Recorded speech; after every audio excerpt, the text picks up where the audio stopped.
tenez. Les délices de doigts, j'espère que vous allez bien. Quant à moi, je vais super bien par la grâce de Dieu. Il me plaît ce matin de vous entretenir sur deux infractions qui prêtent à confusion.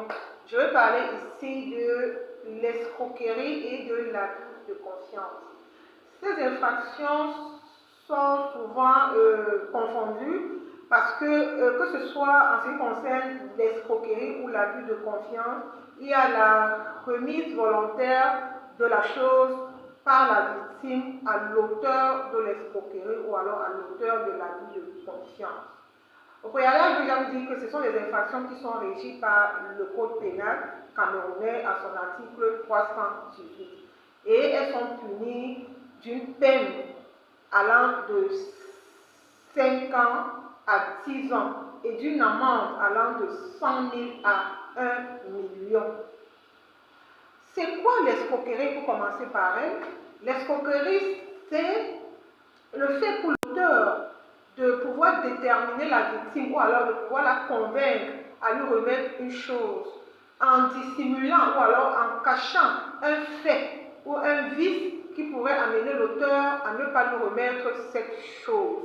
Les exemples d'escroquerie sont légion. Vous vendez des appareils, vous savez que ces appareils sont défectueux, mais vous réussissez quand même à les vendre aux acheteurs. Voilà. Là, vous êtes auteur de l'escroquerie, puisque quelques jours après, ces appareils ne vont pas fonctionner. Les acheteurs, ceux qui ont acquis ces appareils, ne pourront pas les utiliser parce que les appareils sont défectueux. Or, vous le saviez, vous avez dissimulé le fait caché de ces appareils en tant que technicien. Donc, vous avez donc utilisé les manœuvres dolosives pour pouvoir convaincre les acheteurs à acheter ces appareils. Ici, il faut utiliser, reprendre le mot. Je vais évoluer par l'abus de confiance. L'abus de confiance, comme je vous ai dit à l'instant, c'est aussi la remise volontaire de la chose par la victime à l'auteur de l'abus de confiance.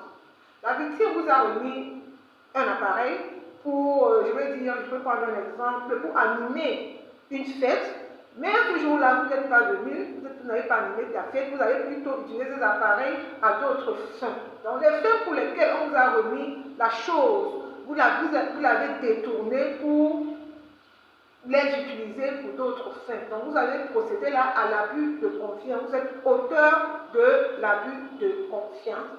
Il peut arriver que l'escroquerie, l'infraction de l'escroquerie ou alors celle de l'abus de confiance soit aggravée. Quand on dit qu'une infraction est aggravée, ça veut dire que les peines qui ont été prévues au départ, quand je vais dire l'entendre, de 5 à 10 ans d'emprisonnement et de 100 000 à 1 million d'amende.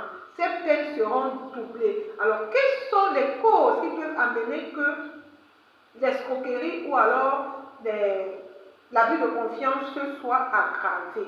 Tout dépend déjà de la nature de l'auteur de ces infractions. Si vous êtes avocat, si vous êtes huissier, des personnes qui sont censées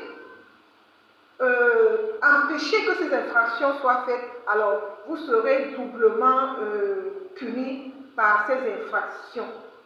Il peut aussi arriver que dans l'abus de confiance, si vous êtes employé d'une société, on vous a remis un appareil qui vous sert de travail, mais vous détournez cet appareil pour d'autres fins. À ce moment, l'abus de confiance sera aggravé. L'aggravation de l'abus de confiance ou alors de l'escroquerie est prévue aussi par le Code pénal, plus précisément en son article 321. C'était tout pour cette distinction. J'espère vous avoir fourni la quintessence de la distinction entre ces deux infractions. D'ici là, portez-vous bien. Je vous reviens très bientôt pour un autre thème. Bye bye et agréable journée.